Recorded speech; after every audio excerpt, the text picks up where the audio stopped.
Your body is brilliant. Nature's Bounty has a bounty of solutions to help you thrive, supporting your systems from your head to your heels.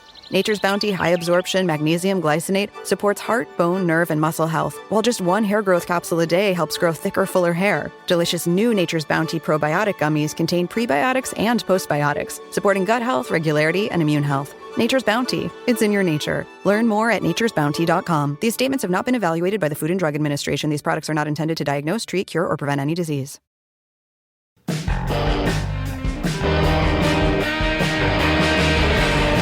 Rob Van Dam! Rob Van Dam!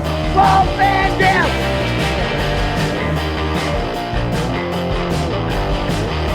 I'm Rob Van Dam. The whole show. It's Monday. We're doing this a little later than Monday. But hey, we did miss trash day. But Rob, did you take out the trash? I did, bro. I not only that, but every 2 weeks is bulk day, and I just am learning. I've lived here for years, and I never understood how to utilize bulk day, and it's great. It's great. Like I got rid of so much shit. Dude, you can put up to 10 items out there on the curb. A separate truck comes by and picks them up like every 2 weeks. And you put furniture out there, fucking grills, like whatever, it can be boxes, whatever you got. But there's limits. There's some kind of rules with soil. They didn't had a big gimmick, big bucket of soil. They didn't take that. And I got to look up because I remember there was something about that. And there's certain things you have to tape up or whatever. But dude, mattresses, TVs, refrigerators, if you open the doors off, so I understand. I don't know. But anyway, dude, up to 10 items. Holy shit. So I got so much shit. I was going to rent a dumpster, but I'm always waiting for the right time because I keep getting more and more and more shit. And now everyone's sending us baby gifts. So I got more cardboard besides the stuff that we're buying for the house with cardboard. And anyway, this is an option. They take cardboard as well, and so it's every 2 weeks. So I'm on it. You don't have to remind me because I'm excited about it. Is it Thursday too, or is that a different? It is. No, technically Friday morning, but you put it out Thursday night. Oh, okay. So we can Unless tease you're like me and you're up at 6 a.m., which a lot of times I am, and then I just do it then. Devon, get the bulk. Yeah, get the fucking tables and the chairs and the cardboard. Yeah. Yeah, man. Yeah, man. Hey, we're live. It's rvdtv.com, live on RVD's YouTube channel, on RVD's X account. And so thanks, everybody, for tuning in. This is One of a Kind with RVD. If you're not familiar, be sure to like, share, subscribe. I never say that, so I should probably start saying that more. And yes, we have a lot of people in the chat. Lots that got talked about, and Maddie's here. We got some usuals like Triple E too, and other people too. So shout out to everybody. Shout out to some new folks in the chat too. We got a lot of new folks, Rob. Considering what transpired yesterday, and busy day for the haters. Yes, very busy day. Like I told Rob off air here, I made a post on Reddit to promote the podcast, and lots of Redditors did not like me even promoting it on Reddit. What was being said? So easy. Yeah. So, I'm drinking a coffee, and it's Vegas, and it's hot. So if I start sweating, it ain't because I'm sweating these people of low substance. We call them poles. It's a new term you're going to hear me say here. Now, a lot of basic thinkers are poles, and poles are basic thinkers, but they don't have to be both, because a basic thinker can only think about like one thing on their mind at a time, not two different things, right? Yes. Like, for instance, I want to start out by saying best wishes to fucking Syko Stu Smith. Yes, absolutely. Right? Absolutely. Hopefully he will regain his health and do it quickly. That's a shame. He definitely didn't deserve what happened to him. Now, if you're wondering if you're a basic thinker, if you thought that me saying that was somehow hypocritical because my text said that I back Raja, then you are one of the basic thinkers that can't understand how those can both be true in the same universe. I'm not picking a side. If I did, I'm not even saying it would be Raja's. All I'm saying, it's like when JR said that Vince was looking ugly, and then he said, well, that's the pot calling the kettle black. One has nothing to do with the other, right? So so I'm not saying that this guy Stu deserved what happened to him by saying that I got Raja's back. So when I wrote that on Twitter, X, I hadn't seen all the hate that this kid's got. You know, I'd seen that he was really taking over YouTube. All the videos were talking about it. He had a lot of hate there, but I hadn't seen like all the comments. And I don't think that would have changed, you know, because when I watched everything, and when I say that I have his back, I'm not saying I'm going to stand back to back and fight a crowd of fucking a million people that are trying to lynch him. What I'm saying is I see the pathway that he took that led to what happened. Now, I'm sure I'm not the only one that sees what happened, but with basic thinkers, you have to wonder and assume they're probably taking out some facts, because RVDology tells us there's always a bigger picture. Right. Oh, and there's a bigger picture than I know. And maybe when we go over it and break it down, maybe you'll learn some stuff you didn't know. I'm sure that Syko Stu knows more than I did, and we'll get than I do now, and we'll get to that as well. We're gonna break it down, break everything down. So best wishes. That was fucking brutal. It did look very violent. There could definitely be some serious damage from something like that. First off, and I'm only saying this to open up some minds out there. If Syko Stu would have hit him with the can in the back, and I don't know if he knew it was coming or not. You know, the story out there is that Raja didn't know that he was going to get hit with a can. The way he reacted kind of looked like he didn't know he was going to get hit with it. If that is the story, then let me just pose this question. If he Raja would have punched Stu in the mouth right then, how many people would then say, well, then that's fair, then he deserved it? Because I do agree to Bob Holly it and then wait until you're in the ring and, you know, expecting cooperation to do it isn't the right move. But if anybody said, well, you know what, if he didn't expect it and someone hit him with a can and he punched him in the mouth, I think I would have been all right with that. Let me ask you this. What if that one punch would have knocked dude out? He hit the back of his head. The punch knocked his teeth in, and he's laying on his back, unconscious, and he's choking on his blood and teeth from one punch that was delivered immediately after the crack. Does that change anything? Because I watch so many videos of people that die from one punch or even a push. Sometimes, you know, it's as much as a push, and somebody hits the back of their head or something crazy happens, and they end up dying, if not being paralyzed from it. I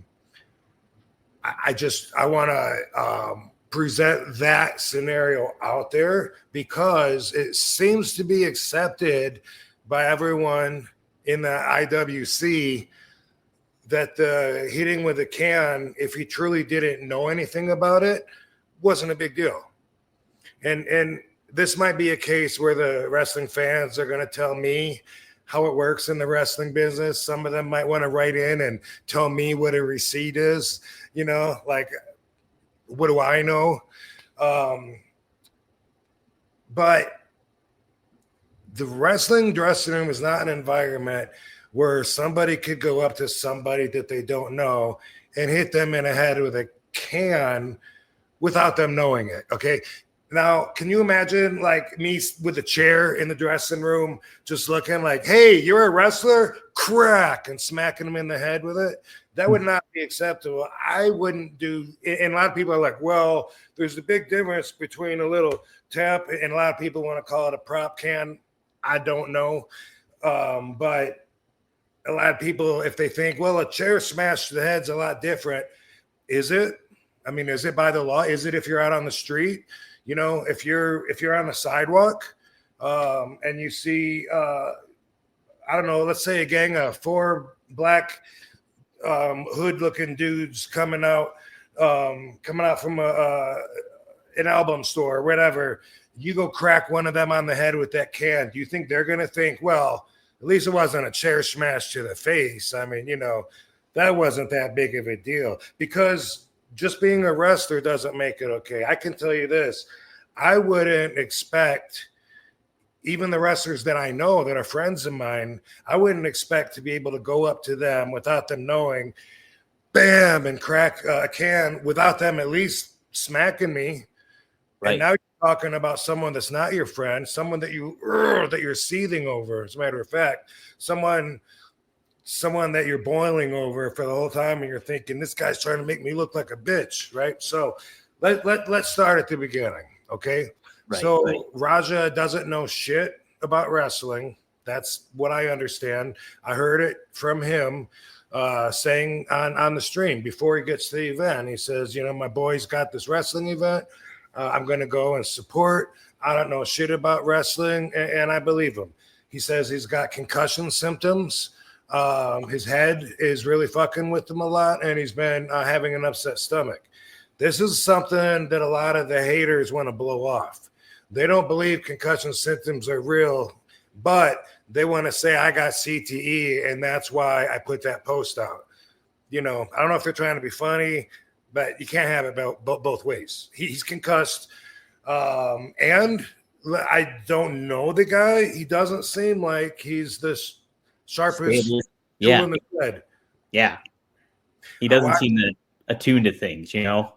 Yeah. And you know, I watched another video of him and his dad, and I love Rampage. I'm definitely not burying him, but it looks like a hard love kind of relationship. And yeah, a very different dynamic of father and son that you're not used to seeing, I think, right? Yeah, and it looks like the kid really wants the approval of his dad, you know, that he's tough, that he's a heterosexual man, and there's a lot of pressure there, and I can see that. Sure. And so anyway, you know, he's got a concussion. When we see the can smash thing, you know, we talked about that. I don't know, like this. How you want me to play it, Rob? I have it. Yeah, let's play it. Okay. Here's the can smash, everybody. Okay. You know me? Hell no. Yeah. Hey, I think that's a little. Oh, you don't show it? Easy. He's not a fucking worker, bro. Calm down. Yeah, what the fuck was that? You're good. What the fuck was that? You don't sell it? Dude, he's not a fucking worker, bro. What the fuck was that? Hold on. I don't play that shit, bro. Oh, sorry. No, I will fuck him up, bro. I know you will. No. We're good. All right, so there was the can shot right there. And leading up to that, what you didn't play was, you know, he's talking to a couple guys, and then he's asking, where's so-and-so? And then that guy said, you don't need to worry about him. You just need to worry about Syko Stu. I'm right here. And he's like, who the fuck are you? You don't know who I am? You know, that's what was going on there, which it looks like it would be like a setup kind of thing. And obviously Stu thought it was set up. You know, they both look very set up to me separately. It looks like Stu was set up, and it also looks like Raja was completely set up by everybody the whole day, and so that's what we're going to cover. So yeah, why on earth would anybody go up and hit somebody? And all the comments I've seen are like, oh, well, he thought he was another pro wrestler, so it was okay. That's not the fucking way it works. No. You know, I know too, Rob. If I were just some random guy and I'm like the drunk, he might have been drunk, Stu. Like I'm not gonna say either way, but either way, if I'm to get hit in the head with a can and I don't expect it coming, and you don't know the guy. Yeah, I'm gonna get heated. He's fucking Rampage Jackson's son. Who's gonna do that? Right. And like I'm not by all means defending Raja at all, but I just know if somebody randomly hit me in the head with a can, thinking even if I'm in on wrestling and I know what the stakes are, I'm gonna be like kind of pissed because I didn't see that coming whatsoever. We didn't talk about that. We didn't go over that or anything. And we've talked about what it's like to be passive at the moment and that eats you up inside. And you're, God, I should have done this. I should have done that. Yeah. Fuck, man, I'm acting like a bitch. Why did I let him get away with that? And obviously, there's a lot of that took place inside Raja's head. So I'm going to assume that Stu thought that Raja knew he was going to do that. That's the only thing that makes sense to me. And maybe Raja did know, and then Raja decided, fuck that, or maybe because he got hit in the head and he was already concussed, maybe he forgot he was doing a skit. I don't know. I don't know. But it doesn't make sense that a guy just went up and did that without knowing somebody, thought it was okay because he's a pro wrestler, and that's the story that's out there.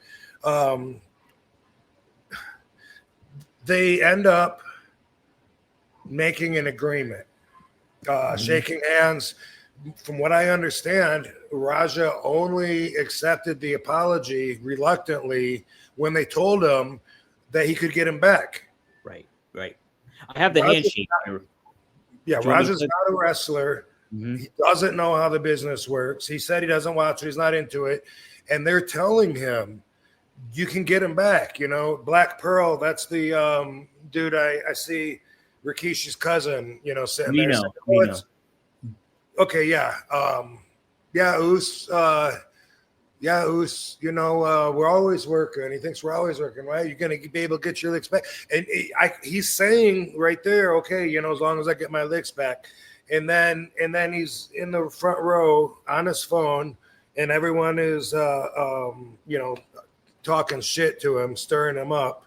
You guys, whoever was watching the live stream, are fucking telling him, oh, you're a pussy. You ain't going to do shit. You ain't going to do shit. And in his mind, they've already told him to go in there and get him back for real. Mm-hmm. That's in his mind. He says it. We hear him say while he's sitting there in the front row, he says, they told me to keep punching until they pull me off. And I'm going to punch him as many times as I can, man. Fuck that. I'm going to hit as many times as I can, whether he hits me back or not. And I hope he does. He says that. He says that. Mm-hmm. Do you want me to play the handshake, Rob? Yeah, go ahead. I'm assuming everyone has seen this a million times. I'm sure. Yeah, I'm sure people have. Here's the handshake. Let me just cut it to her. I didn't know. I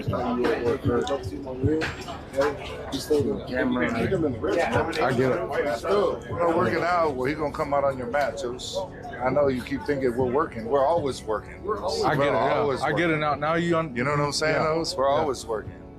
So we'll set it up. I'll have him come out during your mat so we could fucking seal the whole thing and we'll make something out of it. You know what I'm saying? All right.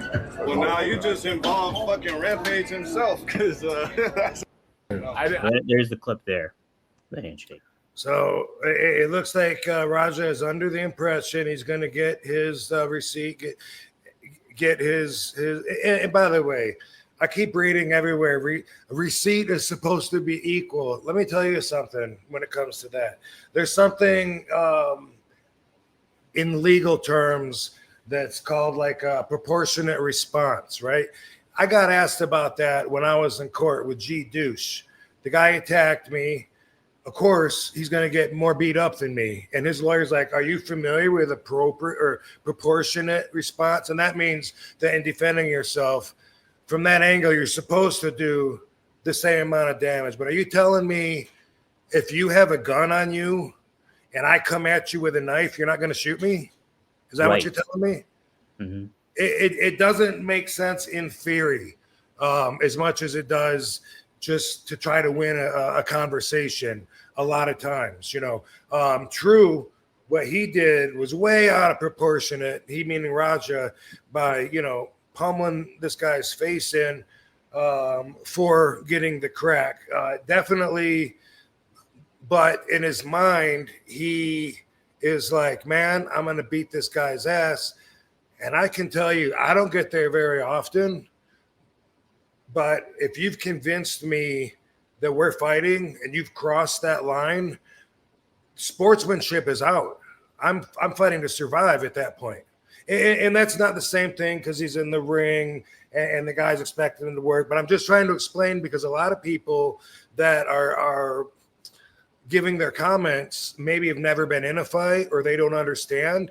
And one thing that they bring up is they say that he should have been, any trained martial artist would know to quit hitting somebody once they're unconscious. And I know you got some footage of that too, even though we're going all out of order and shit from what we said we were. You want me to play that, or I can wait on it if you want? Play that. Play the march. This is, if you don't watch MMA, when you get on somebody and do what they call ground and pound, the idea is you don't stop until you're pulled off, because you could hit that guy 3 or 4 times. He could get up. It could cost you the whole fight. It could turn around and you end up on your ass. And so the thing is, you keep going even if they're unconscious. And if you've never seen that, we were, looking at a couple quick pick samples, and I think see if you can pull one up. And here's knocking the guy out and then pummeling him while he's unconscious. And just so people know too, these are guys, MMA fighters that are legitimate and that have training and still are conscious of everything that's going on. And same with the referees. So they're all aware of the circumstances here, while Raja doesn't seem to be a fully stable person. So these are guys that are stable and knowing what they're doing here. So here, take a look.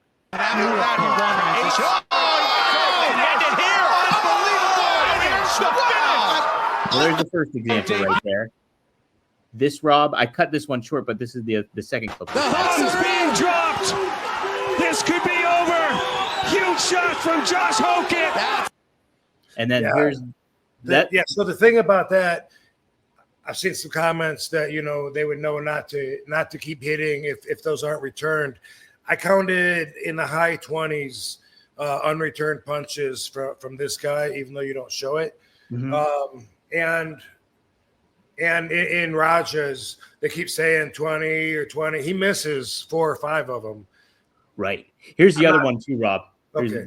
This is the third one that we have. Heavy, 16 or 17 heavy right hand, a lot of power in that thing. And even though he can't move his hips, just being able to rear it back, he can bring a lot of power down on top of Darpinian. Yeah, those that see the elbow right there, those are the ones that you hear them when you're inside the cage. You'll hear this almost thumping of a baseball bat hitting something solid.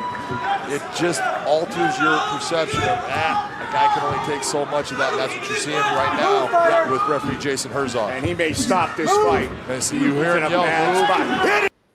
So that's 23 shots right there, Rob. I counted. Okay, so I counted 17 that landed. Mm-hmm. Yeah. Which again, I'm not saying he didn't go too far, but absolutely, I'm just comparisons in case somebody out there didn't think of that, So there's that. Afterwards, he's obviously pissed off, angry, screaming. He doesn't realize what he's done, But what I'm saying is that he said from the beginning what he was going to do. He's doing what they told him to do, and that's it. Now, I think he's a fucking tool, and I think that they used him.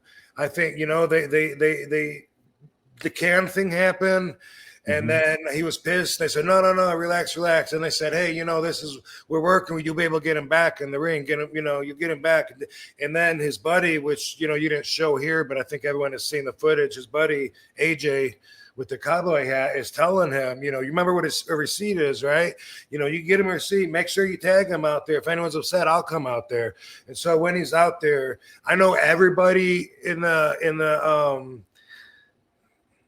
IWC knows what it's like to be on somebody and be punching, especially if you're in a rage and seeing red, which if that's what the deal is, then he went psycho, and and I'm not defending that. But what I am saying is that who knows even what he's able to tell at that point. When he's on top of them, boom, boom, boom, boom, boom, boom, and they're trying to pull him off. When I'm going to try and get in as many as I can, like I said, fuck this guy.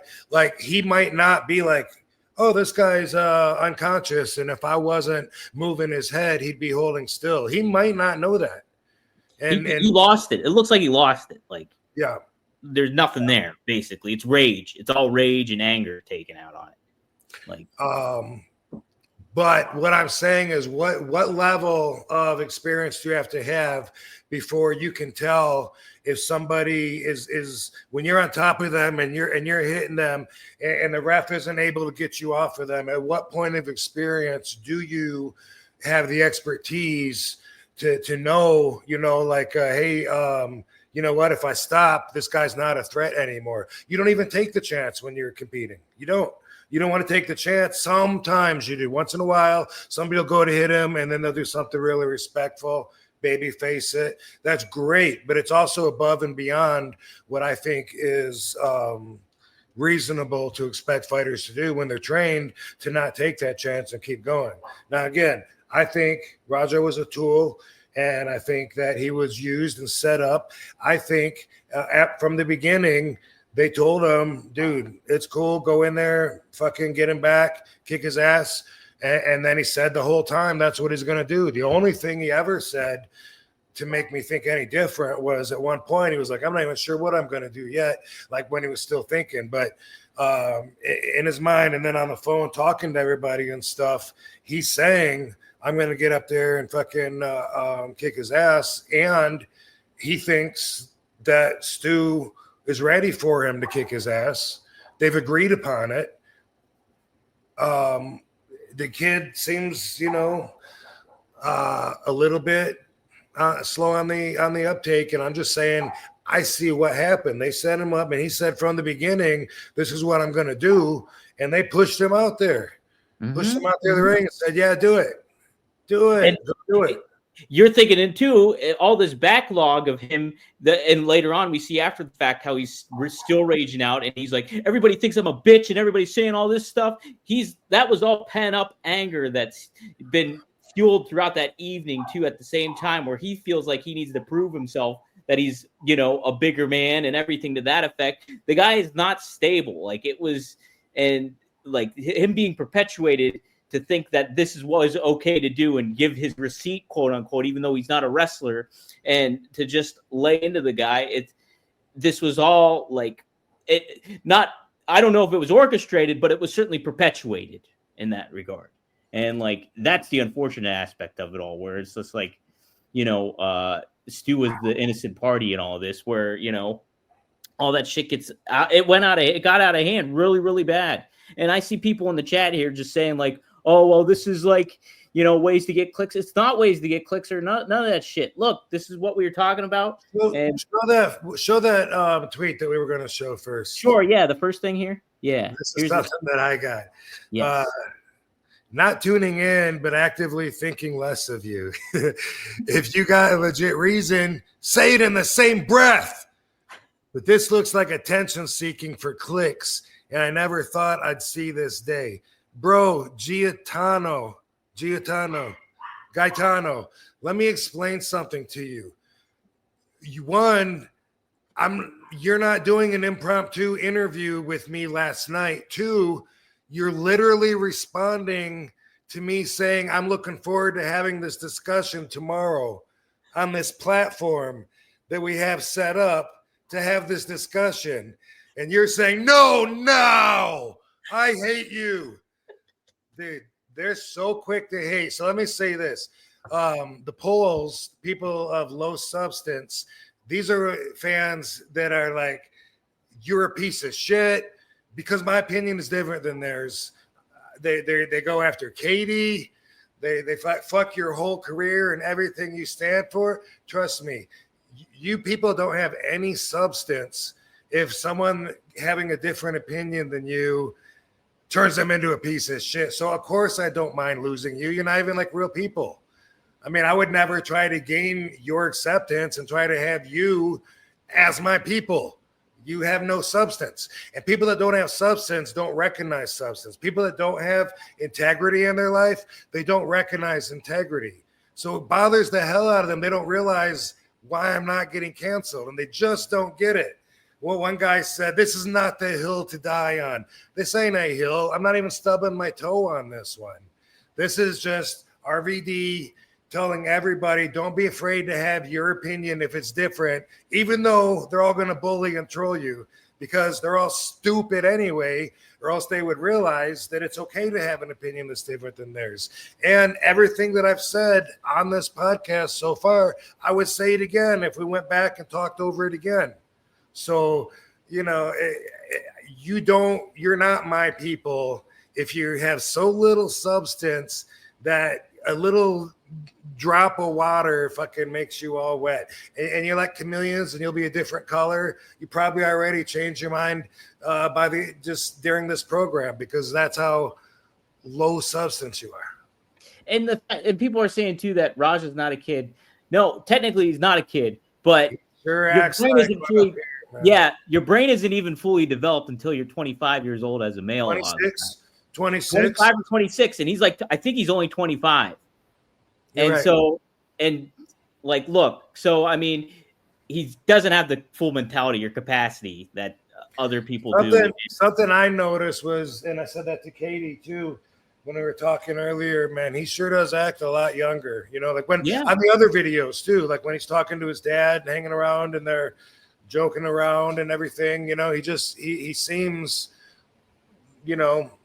like he's a lot younger. And I feel like I was too. Like when I think about me being 25 and I think back to my perspective, my mindset, man, I feel like I was a little kid, Right. I don't remember if I felt like I was at the time, but I probably did, but I know I acted like it. And like, that's not, and I'm not defending Raja whatsoever. I honestly think he should go to jail. Like I really do. But it's like, I don't, like, he is 25. He's not fully developed. He's got, it looks like mental issues in a lot of ways and a lot of insecurities that he needs to get out, maybe see a therapist, something to that effect. So, but for people to be like, oh, he's not a kid. He is a kid. He's a kid. He's a dumb kid. And he did a really, really dumb, awful thing. Like, awful. But yeah, I mean, that is debatable at 25. And man, let me ask you this. And I mean, I'm definitely no legal expert. What do you think the charge would be for him to go to jail? Like how many years you think I should? No, I'm saying it would have to be some kind of aggravated battery, assault, an aggressive case of assault, like maybe attempted murder. I don't know, but something aggressive. Yeah. I don't know. I mean, in the wrestling ring, it's like so many times a fan comes in and then the wrestlers beat the shit out of the fan, right? And it's like the shoe's on the other foot. They beat the shit out of the fan. Usually everyone wants to get a shot in there because they're offended that the fan came in. Also, we've talked about this a lot. Back in the day, if you weren't in the business, and usually sometimes even on the show, you don't come in the dressing room, Mm-hmm. Yeah. And just the whole blurring that line that they do, I think that bit him in the ass. That's what they're trying to do, is blur the lines in really sloppy ways. I mean, no one's smarting the kid up, the 25-year-old kid, and he was obviously a psycho with anger issues, and they fucking the whole time said, fuck yeah, don't worry, you're gonna get him back, man. Do what you want, take liberties. Boom, this is your time. Rob, do you think too, a lot of the time, like that clip that we were watching, I have the clip of that kid that's talking about the legal matters of it all. I have that too. Remember that 2-minute clip you were telling me about? I did clip that up too. But he was also talking about how a lot of those guys seem to maybe like just speculating that they did not like Stu or had something against Stu. A lot of the wrestlers there. Do you think that might have been part of the case, or where do you kind of? I didn't understand that part at all. I didn't. I can't really back that one up. Yeah. No, it's hard to kind of get a gauge for that too. I just don't think it was right for like AJ Mon to be like, oh yeah, give him a receipt and hey, you're gonna and like not coach. A lot of people want to see him go to jail as well. Yeah. Well, ordering the hit. Did you see he made a comment too that he was he said he was in character? That was his excuse when he said okay. So here's his quote. I have the quote here. This is AJ Mana. He posted this on his Facebook, I believe. I want to take a moment to address the recent incident at Knock X Pro. First and foremost, my thoughts are with Syko Stu and his family. No one ever wants to see a fellow performer get seriously hurt. Then he said, there's been a lot of speculation online about my role that night. The truth is, I was in character and speaking in the language of wrestling. Everything I said was part of the show, and I never intended or encouraged real harm. This was a situation that unfortunately got out of hand due to miscommunication behind the scenes. Wrestling is built on trust, respect, and protecting each other in the ring. That's what I stand for, and anyone who has worked with me knows that. I respect the business. I respect the fans. I respect the performance who step in between the ropes. I hope we can focus on Stu's recovery, making sure something like this never happens again. So that's what he had to say. I find that hard to believe. I think he was kind of placating to Raja's, plights and stuff like that in a lot of ways. But yeah, so that's what AJ had. One thing I agree on, it was miscommunication. Yeah, absolutely. Yeah. I think that Raja knew the whole time he was going to go in there and beat dude's ass. He told them that's what he was going to. They told him to do that. They all agreed upon it, and then he went and did it. Right. Did he take it too far? Yeah, he took it too far. He's definitely got anger issues, but I see the pathway of how we got there, and for people to not see that, I don't know. Just hopefully, maybe we told them a couple of things that they didn't know. Or if not, then it's okay to have a different opinion. And Dom, you don't have to agree with me ever. You know what I mean? Yeah. I'm not gonna say you're a piece of shit and start going after your family just because you don't agree with me. That I have substance. And that must, by the way, I started saying that must bother people so much that don't understand why you don't get canceled, because they want to say like, oh, he's trying to stay relevant, and they must hate it when they see me on TV, like in the crowd getting the loudest pops, because what do they tell themselves then? You know what I mean? That was some Bobby Fulton shit. I know what it's like to lose your popularity and your star to fall from the sky. I haven't been around him in so long, I don't remember what he sounds like now. That's pretty good still, I think. I think it holds up. Oh, my God. Some of the chat is just that's ridiculous. I didn't figure we'd have a lot of haters since it's our show, but do we? I mean, we got a pretty good amount of haters in here. Yeah, we got a pretty good amount of haters coming in here. Yeah, because then you got to sign up and just to try to bring someone's energy down makes you a troll and a shitty person. Well, you know what, too? And guys, how is this not a miscommunication? It's clearly a miscommunication no matter which way you shake it. These people, did not communicate well with Raja about what the situation was. If they communicated with him well, he wouldn't have even been in the ring, ultimately, because he's not a wrestler. And if he's heated up and fired up like that, he's going to take liberties. And he did. I don't know. So, shouldn't have been there. Yeah. Shouldn't have been there. Shouldn't have been there at all. That they're talking to him, giving him a spot. He's not a wrestler. And that's just, you always know, I'm always against that because, what we do takes a lot. And look, takes coordination too.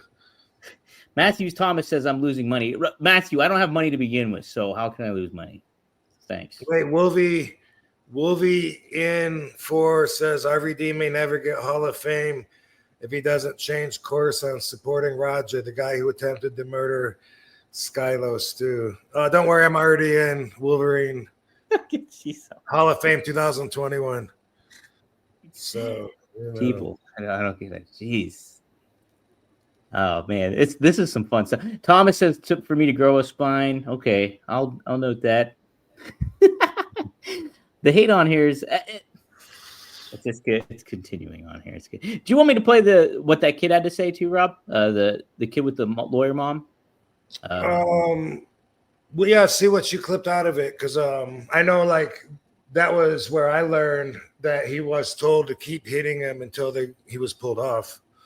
Right. So this is what he had to say. This is from the 7-minute mark to like the 9:45 mark. So it's like a 2.5-minute clip here. So, but you can tell me if to stop it whenever. Here it is. It's gonna be used. My mom was preferencing this video the most, man. Listen to this video.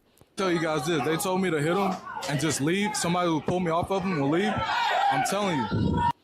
What he says there is the part that I don't want to say seals the deal, but it just makes it that much harder because we already have evidence of the fighters, telling him just get your receipt. We have evidence that Syko Stu understands that when Roger Jackson gets in the ring, he's gonna hit him for real. And how we know that Syko Stu, we can make that implications because when this guy came to his face and was like, "Listen, you could apologize, but at the end of the day, he's still gonna come in during your match."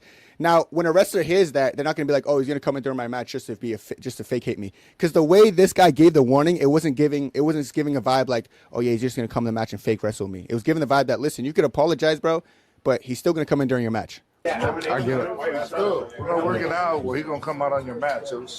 I know you keep thinking we're working.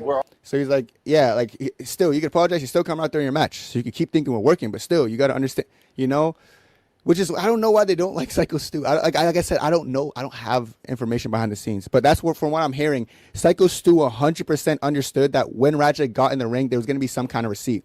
And then this part right here, which is really bad, is that we can make the implication that Roger Jackson was told he was gonna get pulled off of Syko Stu. I'm gonna show a portion of the video just to prove a point, but listen, let me just play one more time what he said because, like I said, this is very important. Told me to hit him and just leave. Somebody will pull me off of him will leave. I'm telling you, I'm gonna hit him as many times as I can. Watch. Right there was just a warning. I wish like one of the wrestling company were listening to a stream. Honestly, because this is just horrible. He just said, well, we know they're going to pull him off, but then he said, I'm going to hit him as much times as I want, trust me, or as I can. It's crazy, No, they didn't tell me to fake him. They said I could hit him for real. That's true. Yeah, they allowed me to hit him for real. That's all true as well. If he hits me back for real, I don't give a fuck. I want him to. And so it's just him being pretty much having that MMA mindset. Listen, I don't care if he hits me back. Like, he knows I'm going to go in there. I'm going to hit him for real. They said I could do it, which is just horrible. And that I'm going to address my next point of view, which is also important in this situation too, is this is why I also think he might not get a lot of time. So firstly, we know that Roger Jackson attacked him, but he's awake now. That's like, this is my boy Wade Plem. He's talking about it. He's awake. He has multiple broken bones in his face, though, and missing teeth. I have a gut feeling that since Syko Stu didn't know about the situation and didn't know that, I guess, one of his peers are supposed to pull him off, that he's gonna put a lot of the blame. He might be like, you know what? I really hope he doesn't do this, but I feel like he's going to say something along the lines of he understood what was going to happen, but he was banking on his peers to pull him off, which is going to take a little bit of the blame off of Roger Jackson individually and kind of put the blame on his peers. And if he goes back and watches the videos like what I'm seeing, it's going to almost, especially the AJ Mana video, is giving like, bro, his peers wanted him to get that lick. Like, they really wanted him to get his face punched in. That's what the vibe it gives, So there's the segment I took out there, but yeah. Yeah, as per their stuff. Yeah, who knows, about the legalities of it all and everything like that. Like, from the surface, yeah, it looks like he should go to jail. I think he should go to jail. But how the legal situation all plays out, you just don't. Like, there could be some loopholes through it all too, Rob. But, yeah. Crazy. I don't know. It just, from what I can see, they all agreed to it. Mm-hmm. That's it too, right? They all agreed to it, and it seems like Raj was the weakest link, as far as not being able to think differently for himself. Because he's part of this community. Y'all got to think alike and have the same opinion. Right. What happens? See what you're breeding? You don't even know. Oh, jeez. What else? Oh, I'll hit some super chats. Let's see. Somebody just contributed $2 for me to say. Sloth, thank you though. He says, throw the jet hat at, get your Bills, R.I.P. Sabu. I'd like the Bills actually, but I shouldn't as a Jets fan, but I do like the Bills. And then Mr. Owen just says RVD. Hey, so thanks for the $2. What up, Mr. Owen? Yeah. Lady Nisa. Oh, Lady Nisa, member for 2 months. Thank you. The problem is nobody members just for 2 months now. Yeah. That flies. That does fly. The problem is nobody took the fact that Raja was a trained MMA fighter who had the potential to do this seriously before letting him participate. Exactly. And he didn't know what it was good. He doesn't know the full context of it all, too. He's not a wrestler. And then we have Lady Nisa again. Thanks for the $5. You can't mix pro wrestlers and MMA fighters like that. So this is exactly what happens. Unless they know what they're doing, which, clearly Raja did, Like we said, there was a lot of miscommunication because I heard them telling him to do what he did, and I heard him agreeing to it, making the deal, and then looking forward to it all night, and then doing it, and then afterwards, everyone's, surprised that he did what he said he was going to do all night. Right. Mm-hmm. That's it. It would have been hard to predict, though, that he was gonna, go that hard. Like I watch fights on Instagram a lot, and a lot of them are, in other countries, in the streets and stuff. And it'll be like 1-on-1. Then all of a sudden, a bunch of the guys' buddies. Sometimes it's here too in this country, but then they'll all like jump on him. And the guys, when he's knocked out, they're kicking him in the face hard as they can. Bam, bam, over and over. I'm always like, dude can't protect himself at all. He's just sleeping and, getting his face crushed in. And it's almost like the coup de grace, the shot, when you shoot in movies or whatever, when someone is shot and they come over next to him and put the gun to their head just to make sure, boom, and they give that last bullet. It's called the coup de grace. Is that what coup de grace means? Yes, sir. I did not know that. It's very similar, I think, when they're out and you're like, fuck that, doing some damage. Which it's crazy for people that don't fight to think that they would know where to draw the line. I mean, sometimes, too brutal is brutal, psychotic. But for people that don't fight at all, they think like, let me tell you something. If I was attacked, like not in the ring or anything like that, but if I'm like walking down the street and say someone attacks me, then, if they swing a couple of times and miss and I hit them once and they go down, I do not feel obligated to, okay, that's fair. I need to stop now. Fuck that. That dude took my health, my well-being, and gambled with it and risk and tried to hurt me and fucking, so I can't make it home tonight. Like, fuck that guy. I would definitely stay on him. And for people to not even ever been in that position to think that they know, like, well, equal, he slapped you, just slap him back. You're good. Walk away. Like that shit don't always work. And when there's feelings involved and shit, sometimes not only do you want to make sure that motherfucker don't get up, but also that he don't come back after you ever again. Yeah, that's it too. Like you got to make yourself sure that like, and when you're in the streets and somebody attacks you like that, you have to make certain that they're not going to do it. Right. And again, that's a big difference between sports, competition, fighting, and then fighting for survival, which a lot of people I don't think know that there is a difference. Right. But when you're in MMA, like you got to get yourself in that mindset, especially the guys that are on top that have their whole career streak up to that point to lose, and they're all that momentum in there, and they got themselves convinced there's, losing is not an option. Those motherfuckers, they're fighting for survival, but there's some rules, they can't bite each other and shit like that. But in their mind, they're thinking they got to be thinking this guy's trying to take my fucking livelihood from me. Oh man, summer is coming to an end, but that means fall is around the bend. And that means college football. That means pro football. That also means wrestling is still going on too. And particularly this weekend, we got Clash in Paris with WWE. And man, what a setup it is too. We got some odds for you here with MyBookie. You go to mybookie.ag, use promo code RVD. You get you make a little cash deposit. You get some added cash in your deposit that you can bet with. So some of the WWE specials that are going on this week. We've got the Tribal Chief versus the Tribal Thief. That's Roman Reigns and going up against Bronson Reed. Roman Reigns is the heavy favorite here, minus 650. So if you wanted to take a little bit of a gamble, you could bet Bronson Reed plus 375. We have the World Heavyweight Championship match as well. That includes Seth Rollins, LA Knight, CM Punk, and Jey Uso. Seth Rollins, the very heavy favorite to win this one, a minus 2,500. So be on the lookout for that. We also have a singles match. It's John Cena versus Logan Paul. John Cena, the heavy favorite in this one as well, minus 800. Now, if you're looking for a little bit of a coin toss, who could maybe do what? You got to look at the good old-fashioned Donnybrook match. That's Rusev. That is Sheamus. Sheamus is a bit of an underdog at plus 120. So if you have confidence that Sheamus could pull out the win here, maybe throw a little deposit that way. So yes, you deposit cash with mybookie.ag. Use promo code RVD. Once you do that, I think it's a minimum deposit of $45. You get a little extra cash back in there that you can gamble with as well.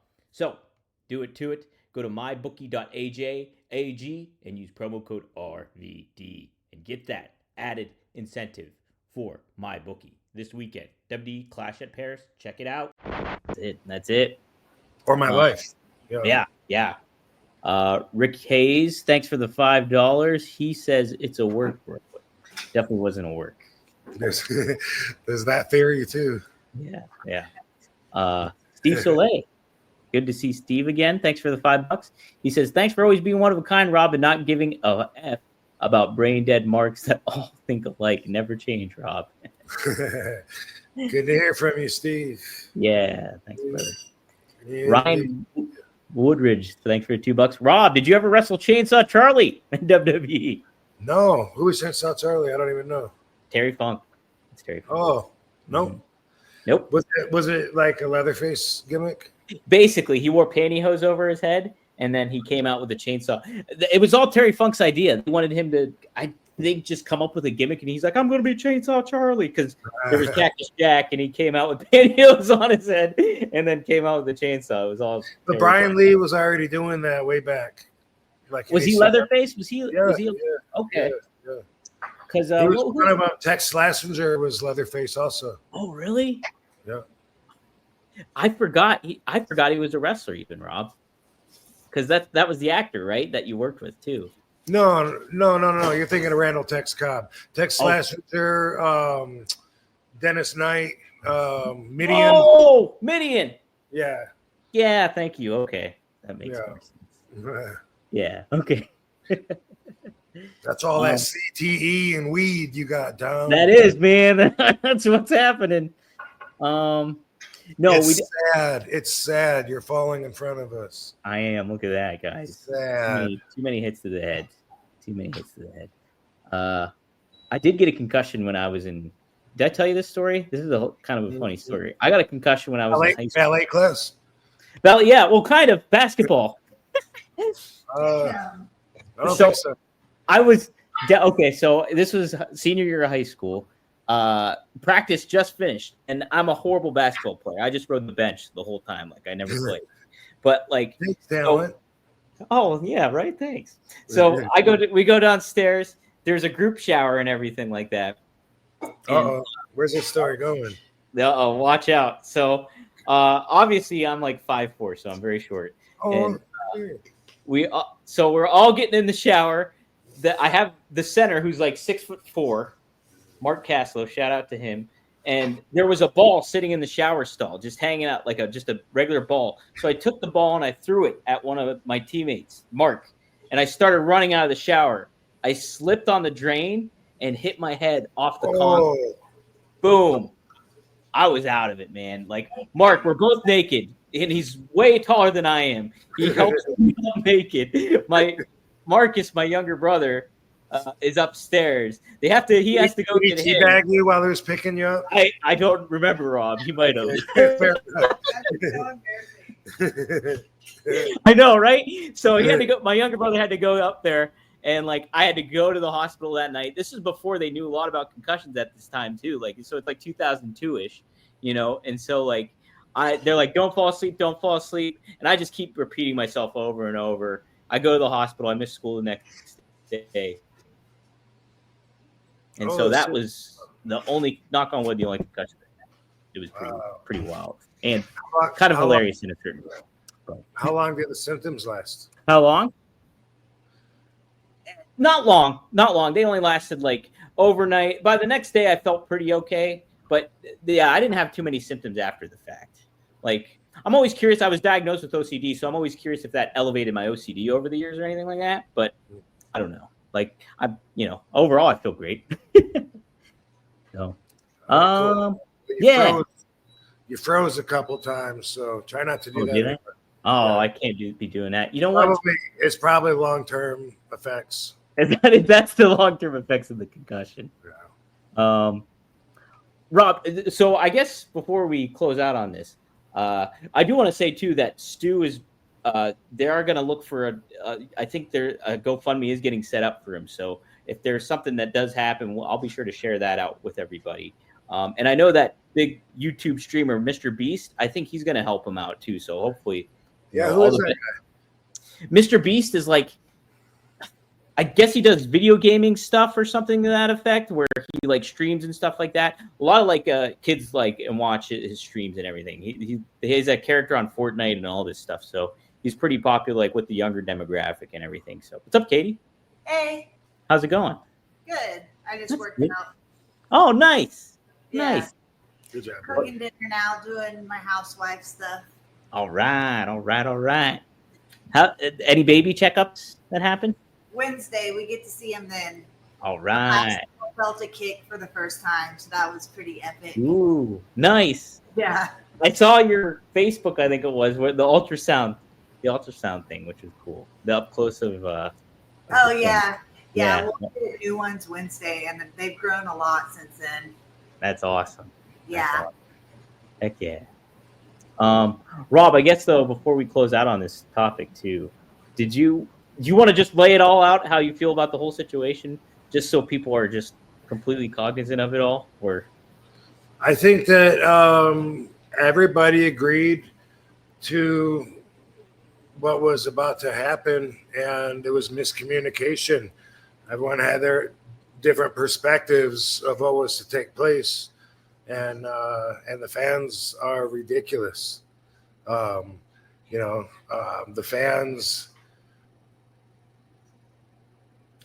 fans are. I mean, it's the IWC, and that's what they're known for. But they're so quick to jump and hate for having a different opinion than them. Like, that's really all it is. They're not involved in this. I'm a wrestler, and I can tell you for sure, if I came into a dressing room, an indie show, and somebody like Stu, some indie guy, said, hey, you need to worry about me. And I said, what? And he cracked me over the head. Man, if I didn't pop him right then I would definitely be like, wait a minute. I got to go over there and fucking have a word with him. It'd be something. Like, I'm sure I would probably do it right away and think that I owed it to him. You know what I mean? Like, I think the fans think just because you're a pro wrestler that somehow that means that we do that to each other. Like, we hit each other with chairs because they play and pretend they're wrestlers, and they do that shit. So they probably think that's what we do, because as we learned last time, the fans tried to tell me how the business works. We all just do it for fun. It's not a job, right? We learned all that. So we probably also all play wrestle in our backyards and our pools and wherever we can. But either way, I don't even know that I do. I disagree with the hating fans for. I mean, let me read. There's a lot, Rob. Yeah, I mean, how ignorant? Like, let's see. Okay, that's not. But I don't know. Someone just said something about none of that happened, asshole. You're a 60-year-old with Playboy chairs. Like, what the fuck? Like, are you trying to sound stupid? Like, how is that? In what intelligent world is that a good point? What the hell? Fucking, but anyway, yeah, he gave 22 haymakers, but he missed at least 5 of them, by the way. You know, I mean, since you're throwing those numbers out there and stuff, count them again. Boom, he misses. I counted 5. That's with one elbow that he falls into, and one time just brushing his chest. Anyway, still definitely too much. So I don't even know that I disagree, but people definitely didn't like me saying I have his back. And when it comes to it, everyone is saying that he needs to be put to death. And I'm saying if Rogers' position needs somebody to explain what happened, then I got his back as far as that goes. I see exactly what happened. Doesn't necessarily make him out to be the babyface, but it's easy to see what happened. And he's not in the business, so he never should have been told to get in the ring. And he was set up. Stu was set up. You know, they both, I guess, from what I know, are partially to blame, not equally. And there's consequences to everything. Yeah. And Rob, you watched. Would I do the same thing that Raja did? Absolutely not. If I was in his shoes and had his values, well, then I guess I would, because then I'd be him. Right. But yeah, it's like you're in the business, you know how it works. He had no clue how it works. He has a lot of growing up to do and learning to do. And on top of that, too, we don't know all his mental faculties and everything. Bro's got a concussion. We know that. That too. He gets hit in the head. And it's that's not good. When you had your concussion after basketball, did you ever hit yourself in the head? No, it's a prop. Yeah. No, I was not. We do that to ourselves, apparently, but right. Not you. Right. And you saw the Stevie Richards clip too, that when they talked about it, and like Stevie basically said the whole thing too. Like he said that our business is blessed that with situations like this haven't happened yet, because a lot of pro wrestlers get in there at the atmosphere, the bubble that they're in of, hey, this is the pro wrestling world and this is what we're accustomed to. We think everybody else is attuned to it too, when they're really not. So that's another thing to consider for other folks. That's true too. Like if anybody has a hard time believing that anyone thinks that or is confused about where the lines are drawn with wrestling being real or work, that's just in your bubble, you know. Mm-hmm. My bubble, there's plenty of people, a lot of people. Yeah, there's a lot of miscommunication that goes on in wrestling, or any business for that matter. Yeah. Right. Mm-hmm. But yeah, he's not a pro wrestler. He shouldn't have been part of this at all. No. Definitely not. Yeah. Guys, enter the room dick first. Big Dick Dudley dick first. Blue Chew isn't just a tablet, it's a cheat code for your crotch. Stronger, harder, longer lasting, like someone gave your downstairs a pep talk and a gym membership. Blue Chew is the original brand offering chewable tablets for better sex. Guys, this isn't about performance, this is about legacy, or third legacy.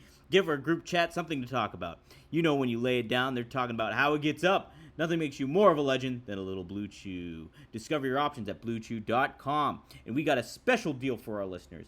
As always, get your first month of Blue Chew free. Free. Just use promo code RVD at checkout and pay $5 for shipping. That's it. Join Blue Chew's mission to upgrade humanity one thrust at a time. Head to BlueChew.com for details and safety info. And big thanks to Blue Chew for sponsoring One of a Kind with RVD. Especially, and even his dad said the same thing too. Like he was upset that it happened, and upset that that Stu was hurt, and like he did not approve of what his son did whatsoever, or anything like that too. So it's just like, and Rampage is a little bit more familiar with the wrestling business and everything to that effect as well, but his son wasn't. Did he do some TNA shit? Yeah, he was a part of TNA. I don't know if he did anything else with another company, but yeah, he was involved in TNA in like a couple angles. I don't remember if he had a match or not. I can't remember if he participated. I think it might have been a tag match, if anything. But yeah, I mean, people, if you're still chanting out here, like that Stu apologized, we talked about that. So definitely go back and watch the whole show.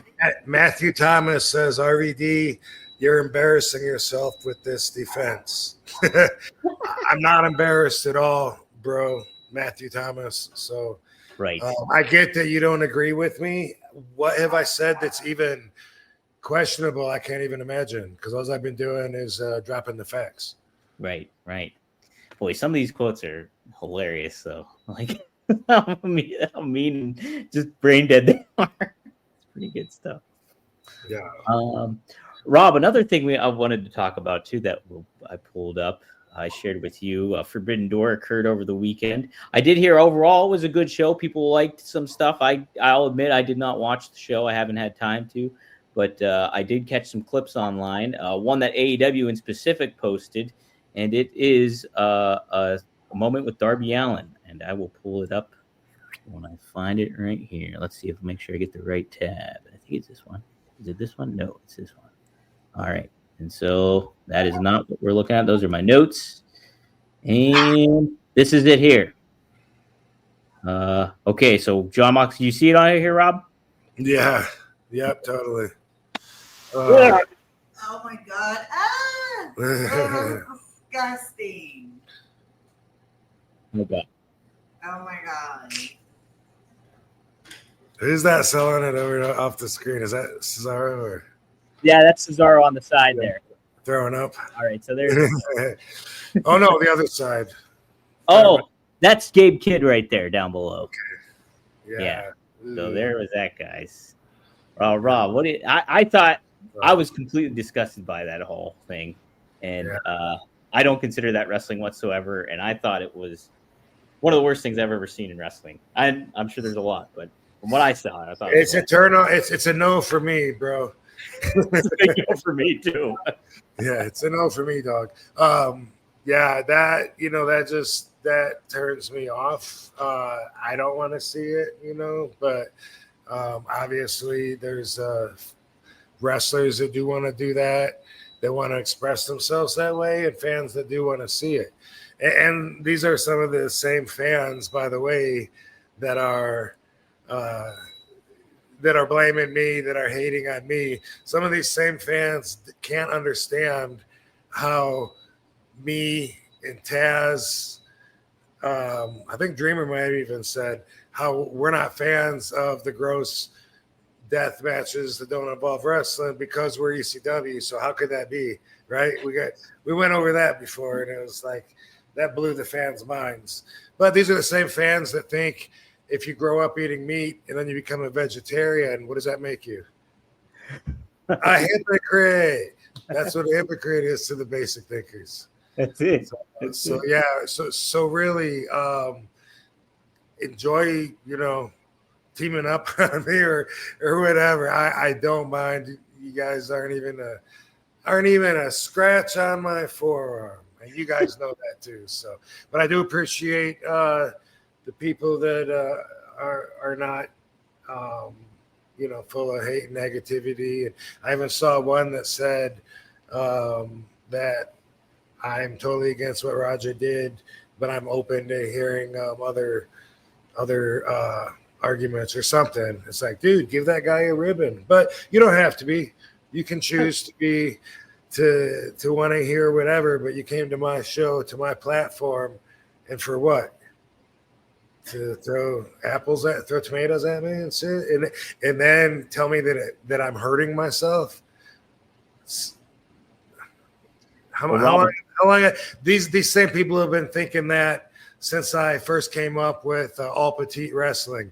Those are still like, why isn't he canceled? Can't we cancel him? I hate Rob Van Dam. Barbungus thinks that we completely destroyed our credibility. Now our opinion means so little. So sorry. There you go. Well, see, you shouldn't have agreed with me, Dom. You fucked up. Fuck. Yeah. I'll rescind my statement. And what is it? What is it that wasn't credible? I don't get it. Yeah. What was discredible? What? How did we destroy our credibility with what we just said, Barbungus? Let us know in chat. Yeah, guys. I mean, everybody's entitled to their opinion, And a lot of people have it in the chat.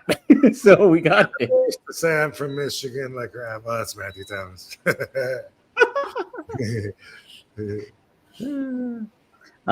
Yeah, everybody wants somebody's loud. Boulder says cancel them. Roger was set up. Yeah. Got it. Yeah. Anyway, dude, that's about all I got to say about that. Yeah.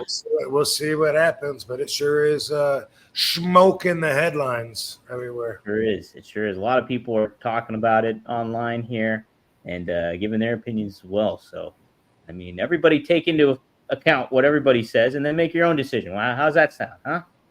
Does that sound okay, folks? All I'm saying, by the way, is even though they'll twist everything, is that I see the pathway and I see what happened, and he's a tool that they used, and he was set up, and that's it. I'm not saying that I would have done that. I'm not saying, that he couldn't have killed somebody or any of that. So I don't even know what anyone's got a problem with. But if they do, fuck off. Yeah. Peace out, hoes.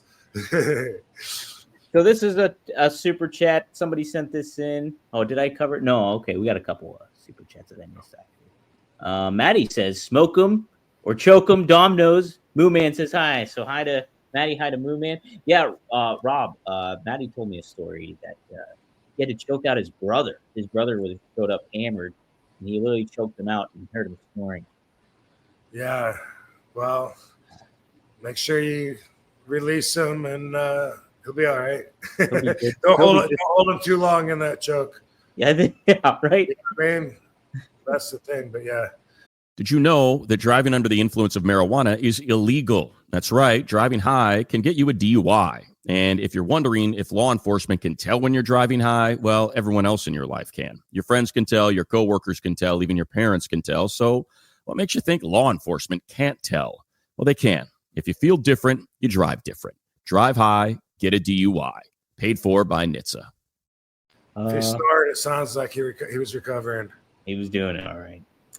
Jem the Dawn, thanks for the $2 and for being a member. He says, always good discussion. Much love. Looking to go out to only wrestlers in San Antonio. Word. Yeah. How about that? We'll be talking about that as we get closer. Yes, indeed. Yes, indeed. Okay, so here's the one weird super chat here. This is from Cable Watson, $2. Rob, is Raja misunderstood as Chris Benoit was?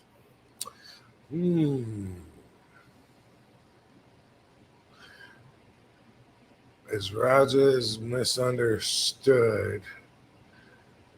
I don't think so. I mean, I think it's pretty easy to understand what Raja did and why. Mm-hmm.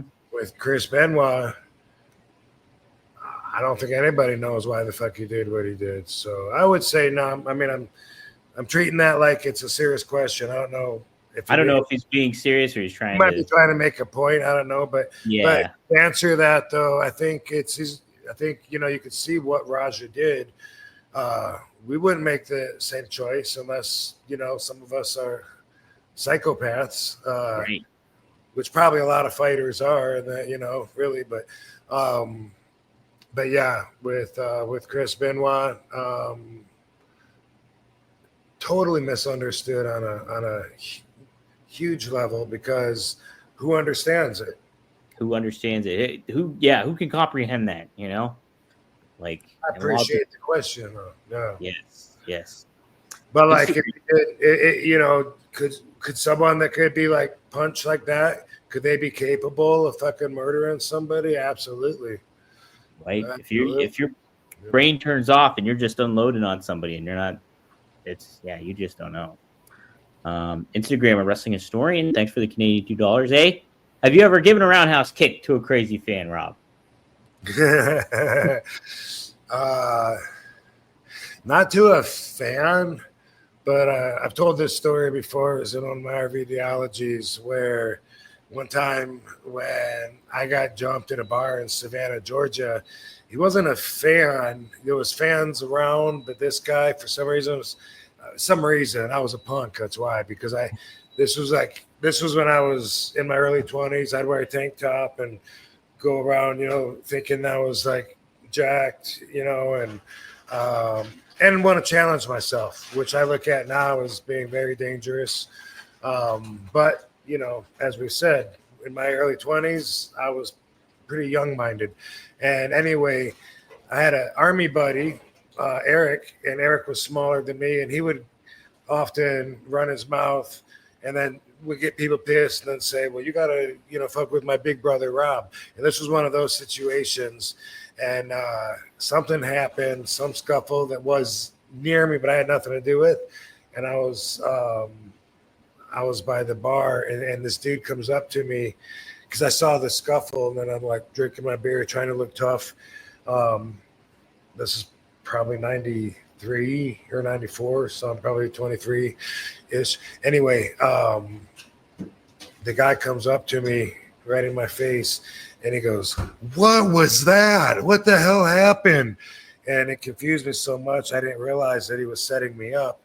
And his buddy came up behind him and reached around him and smacked me on my face. Oh, shit. Like they were together, and I didn't even realize it. But when I got smacked, I had the sense to pick my foot up, and I did a roundhouse kick and kicked the guy that just smacked me and caught him around his buddy. Like I held this guy's shoulders, and just said, bam, and I kicked him. And then all of a sudden, he went down. Everybody went down. This guy that was in front of me went down and leg dived me. That's when I realized that, he was in on it, like stupid me. But he went down, and he would not let go of my legs. Like he was hugging them. Everybody went down. Cops came over, and I remember a cop. My stories are always like going to be the exact same if you hear me tell them, because that's just how honest I am. When you lie, that's when you start changing facts. But anyway, I'm down, like stomach down on the ground, and a cop had a fucking gimmick, a club stick under my chin, and he's pulling me up. He's going, stand up. I said, stand up. And I can't stand up because that asshole is still hugging my legs. Yeah. I'm like a mermaid, like trying to and I can't even, I'm trying to tell the cop that I can't stand up, and I can't even get the words out because he's choking me, and I'm like, and I couldn't even get it out. And then anyway, the guy pulls me up, and then we got kicked out. And everyone was talking about that kick, and that some people think I headbutted this guy right here, which I should have, but I really didn't know he was in on it until he went down and grabbed my legs. I was like, oh, dude, now I'm a mermaid. Yeah. Dang. That was in Savannah, and I think 93 at a bar downtown that Big Al used to bounce at, or bartender. I meant to share it with you. Did you see the thumbnail I made of you, young RVD in Roadhouse? I put you on Patrick Swayze's head. Okay, I'll send you. I worked on it all morning the one time, and I was like, I spent way too much time on this, but it's great. I'll send it to you. Because you were talking about your bar fights, and I was like, I'm going to put Rob in Roadhouse. Jim the Dawn. If he was a fan, I don't think he would have smacked me. Yes, no, right? And by that time, I had all the fame of like WCW. You were Robbie V mode. Yeah, totally. Jem the Dawn says, RVD, can we get Spike Dudley on here sometime? Yeah. Totally. Yeah. Totally. He was just on Chris Van Vliet. Nobody wanted to do we couldn't have a guest today because the studio was too hot. Flaming hot. Too much heat. Smoking. Yeah. Mm-hmm. That's it. Jeff Meacham tuned in. Thanks, Jeff. Just stopped by to say hello and long overdue congrats from the twins, brother. Looking forward to seeing Papa Van Dam soon. Jeff, yeah, I remember meeting Jeff and saying he knows you pretty well. So cool stuff. Yeah, appreciate you, Jeff. Yeah. Somebody asked, Rob, what do you think of WWE using the term WrestlePalooza, like ECW? Did you see that? Yeah, I saw it, and I was slightly intrigued, then confused, and now more or less indifferent. like because at first I was like, but they're just using the name, right? And then Paul mentioned my name and Sabu's name and Dreamer, and said Dreamer should be dead, and a lot of people that was hilarious. I think he meant with all the shit the Dreamer's done, it's amazing he's alive. That's how I took it. But and then I was like, wait, are we doing something? Like, is it ECW related, or is it just the name? Is it in Philly? And I guess it's not. It's in Indiana. So I guess they're just using the name, but I don't know, because that would mean it's a coincidence that Paul called our names out, and I don't believe in coincidences. So I don't know what's going on. Well, so they were in Philly when they did that, like when he was shouting out, and so he cut like a 15-minute promo to kick off Raw, and it was about Philly, not about WrestlePalooza. Wasn't about WrestlePalooza, and then I can't remember. I can't line it up in my head if WrestlePalooza got announced after that or not. But either way, they it got somewhat promoted. WrestlePalooza, but it's going to be the first thing to air on ESPN for them. Brock Lesnar and Cena are the reported main event for it all. So they're just repurposing the name, I think, just for a new big show for them, which is, you need to do some ECW stuff with it, though, if that was the case. Here we go. We got more. We got more super chats as that chimed in. Real Goose, are you a Real Goose? He's asked, why is Eric Bischoff such a tool? Do you think Eric Bischoff's a tool, Rob? I don't. I like Eric Bischoff. I think that Eric is one of the smartest guys that I know. Yeah, he is. And I respect him for his intelligence.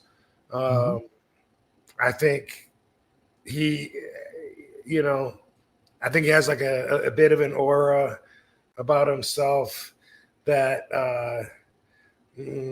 what's the right word I'm looking for? Like I think I have it sometimes too, not the same.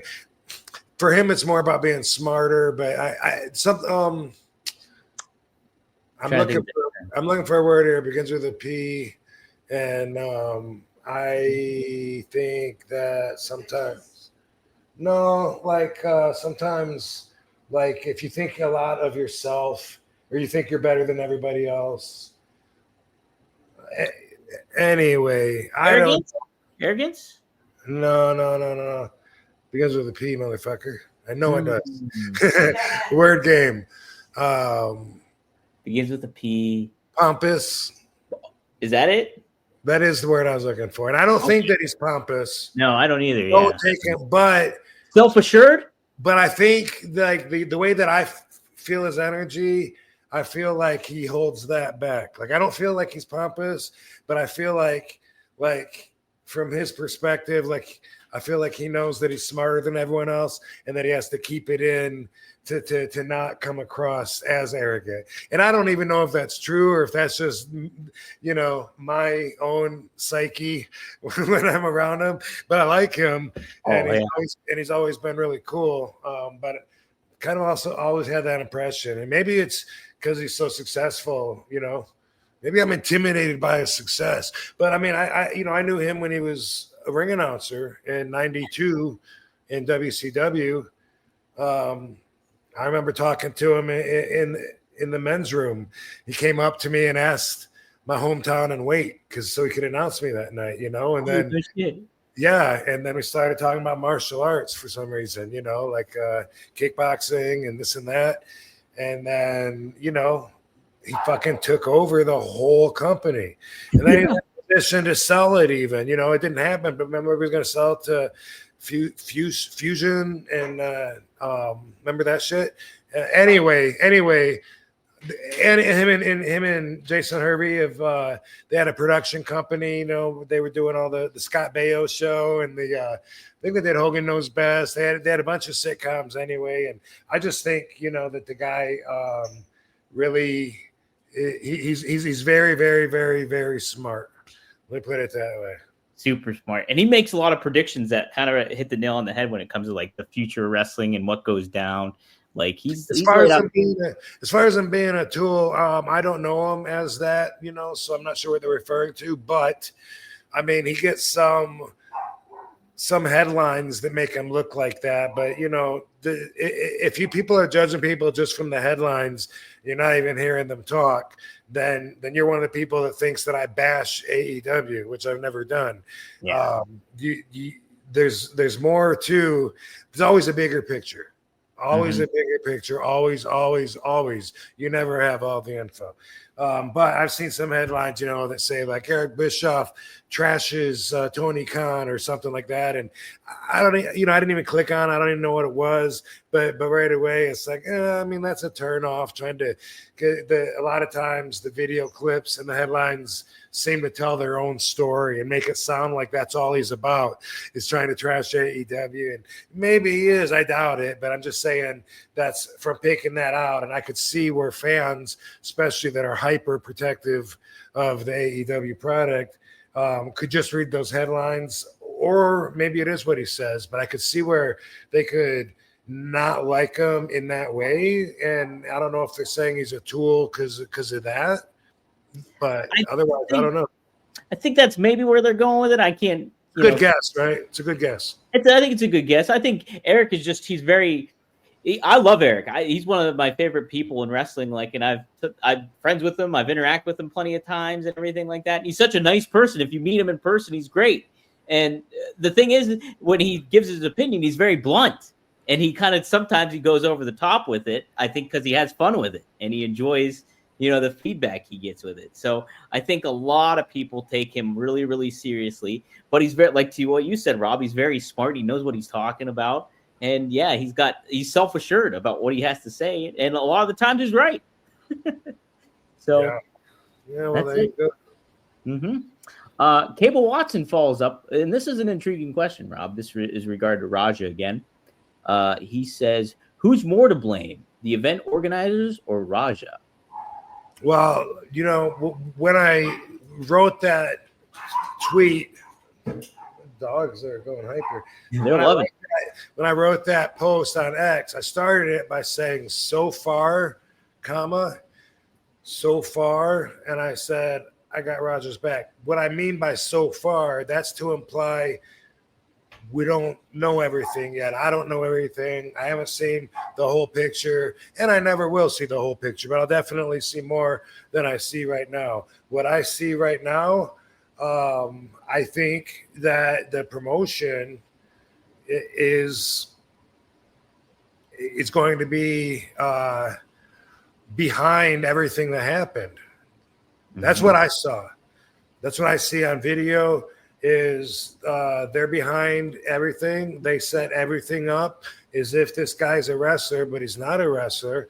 And you know, he's in charge of his own actions when it comes to you know, would a reasonable guy know how much damage that could do when you're pounding somebody's face in, especially if you got big cement blocks for fists? Bam, you know.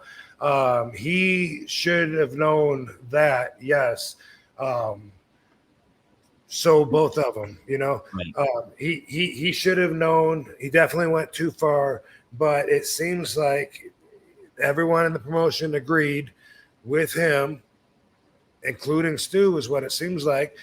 Stu didn't know he was going to do that, I'm sure, but that was a miscommunication from what I can see. I think that Raja thought that Stu knew that he was going to like hit him for real. He says it the whole time. Yeah, they told me hit him for real. It's okay to hit him for real. And Stu, even I think when they made that deal, because we hear him like he's like trying to shake his hand, and Raja don't want to shake it, and until they say, you know, you're going to get your licks back in. And he was like, all right.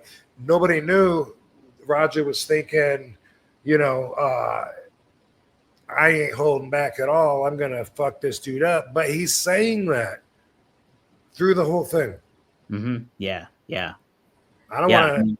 Yeah, I mean, I don't want to talk shade on the promotion, but again, you know, obviously I'm not afraid to say something that's going to disturb some people, rock some boats. So from what I can see, they are both responsible, you know, like, and when it comes to legalities, even when you have an event, you're supposed to have insurance for the event that covers performers. A lot of wrestlers don't have that, especially on indie shows. But they do usually have something that covers the non-wrestlers, the people that are in the crowd, if they get hurt or something. And guess what? He should have been there in the crowd. Yeah, he definitely should have just been in the crowd, right? It's like, yeah, absolutely. There's some funny comments in here, Rob. Somebody wants you to show him your titties. He said, show your titties, Rob. I'll show one. One. Yeah. Don't tell Katie I'm being a slut. Oh, man. Nip slip.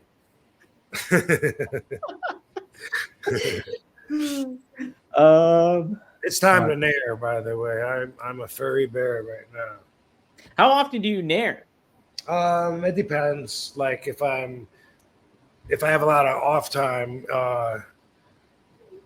which I'm healing up and all that shit right now. Not as often, but like if I'm like when I was traveling and wrestling more, doing more appearances, maybe every 2 weeks. That's the most. Even in WWE, it was like every 2 weeks, but now it might be like every month, something like that. Yeah. I've never nared before. I've just shaved my shoulders. For me, the seatbelt starts pulling the hair on my chest. That's what's like, oh, motherfucker. It's so annoying. And it really motivates me to, God damn it, give me that bottle in there.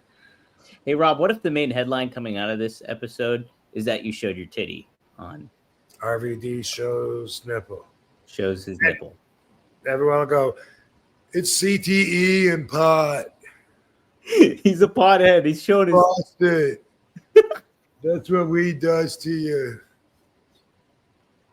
Please, I hope Fightful covers that first before anything. We'll see what happens, though. Somebody did say Rob has gone full CTE. Yeah. Mm-hmm. Now, by the way, when they have comments like that, like they probably don't know how ignorant they come across. But if they really do believe that. Because I think that a lot of them, some of them are just talking shit, but I'm pretty sure that there's a percentage of the fans that know in their bubble of knowledge, that know that I have CTE. But since I'm in a much bigger bubble and I actually talk to neurologists and doctors, and since I know that CTE is a degenerative disease, very much like Alzheimer's, where you degenerate and then die, and that it's very different than long-term concussion syndrome. Since I know those things, obviously they come across as just stupid, but if they really think that, but for them, they think I'm stupid because they think that they really know the truth, and there's only one truth. You know what I mean? My bubble is this compared to your bubble that's that, right. Like your mom or your football coach in 5th grade might have told you CTE gets everybody. No, it's still kind of rare. It's a degenerative disease that rots and wastes you away. And concussion syndrome and long-term concussion side effects, totally different than CTE. Yeah, very much. But what do I know? Rob. Geez, you got CTE. How do you know even anyways? First name John. But first name John. Thanks for the $10. He says, Rob, I haven't heard you say one way or the other. Should Raja be charged or be convicted of a crime, even after saying on the stream that he was going to go off script and mess Stu up? Always been a fan. First off, I don't agree that he went off script. He said he was going to mess Stu up in front of him, from what I can tell. I mean, from what I can see, the apology was only made in the handshake, not because they were cool, not because they're friends now. Fucking Raja still seemed very upset, and he seemed like he was only doing it under the condition that he could go in the ring and fuck him up. So should he be arrested for that?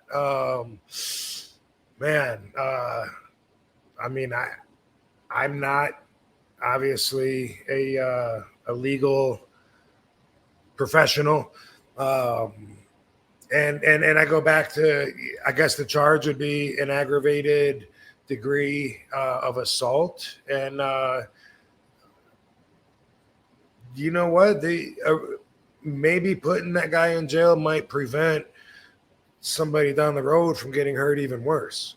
Mm-hmm. And we don't even know how hurt yet Stu is. We don't know that. Somebody knows. Stu knows. But there's all kinds of rumors, that he's talking, and or that he was going the other way and things are bad for him and shit. Either way, brutal outcome.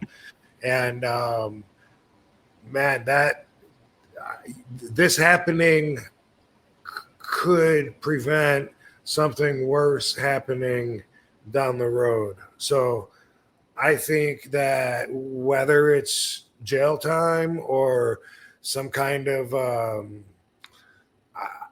I don't even know what's available as far as anger management, which would be a slap on the wrist, which a lot of people are expecting. Me too. Maybe he might just get that. If he gets incarcerated, I mean, this sounds cheesy to say, but I think that's for a jury to decide. And I think that a lot of it has to do on how hurt Stu is too. I think that's gonna mold the conversation, because what are the consequences too? Are they just the consequences to his actions, or to his actions and the damage, which is usually the fuller picture?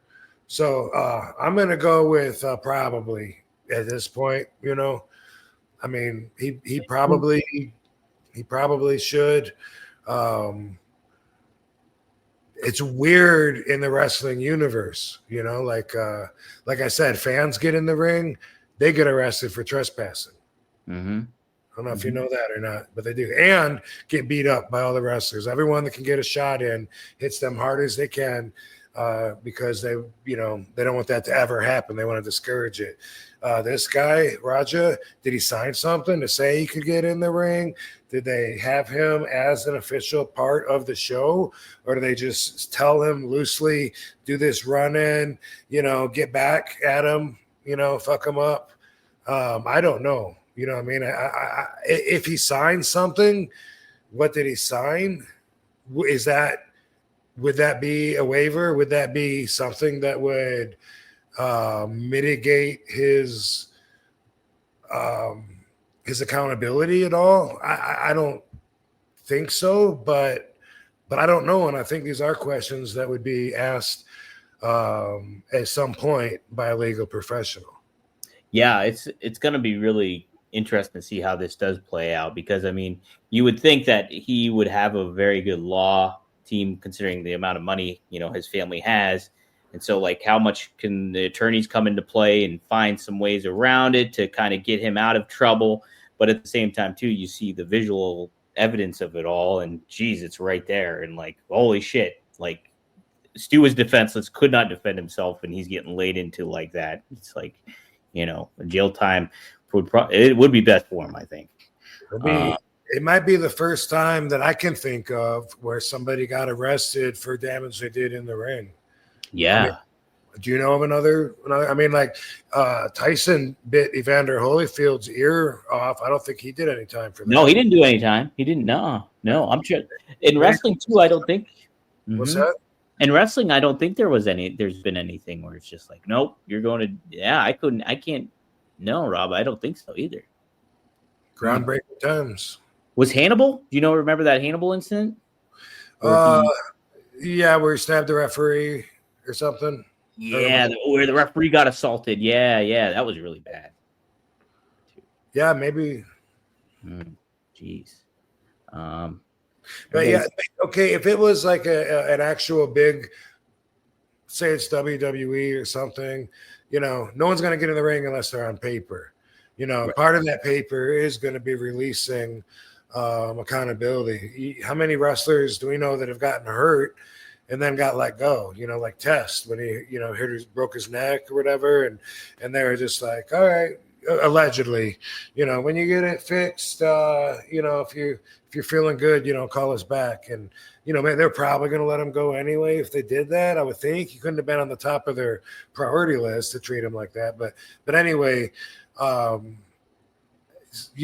I've always, when I've gotten hurt in the ring, the promotion has just paid for it, not when I busted my heels this time, because I just, that was all on me, and I'm just going to eat it and crawl away, and, I'll see you later. Let me lick my wounds. But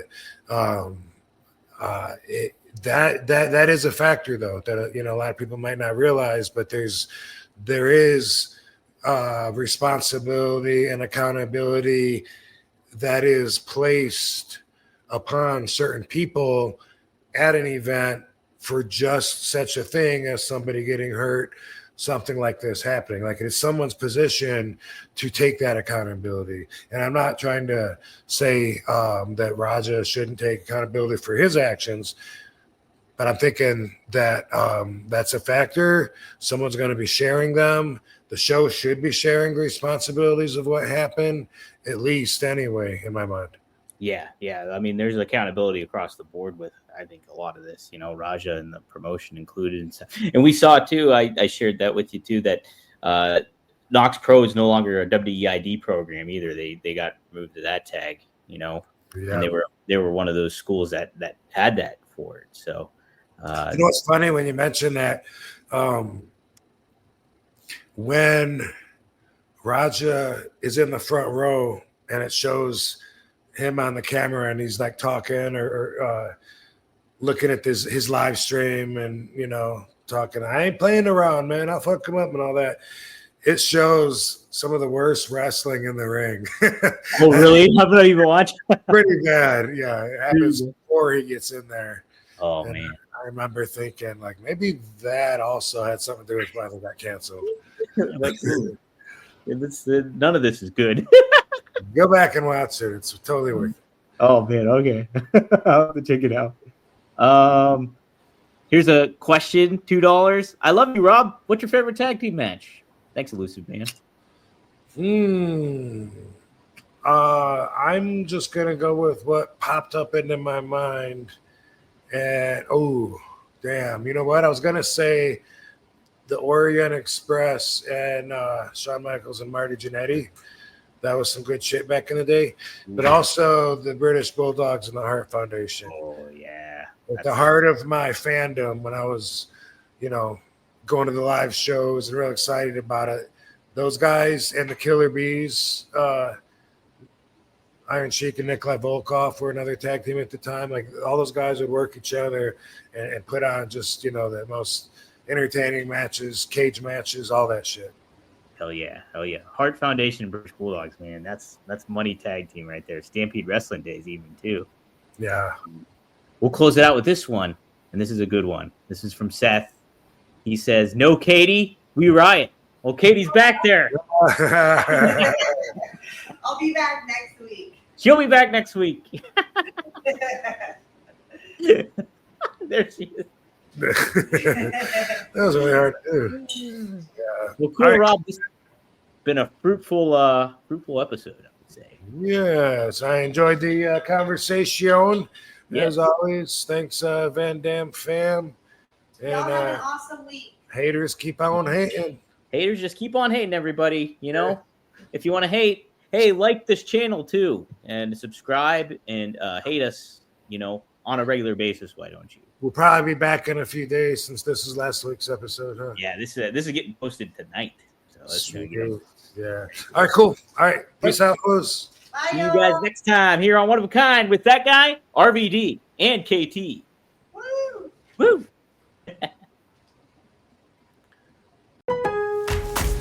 Save big during Labor Day at Lowe's. Get up to 40% off select major appliances. Plus, buy more to get up to an additional 20% off. Shop even more savings with 3 Stay Green 1 cubic foot vegetable and flower garden soil bags for $10. This Labor Day, take care of your home for less at Lowe's. We help, you save.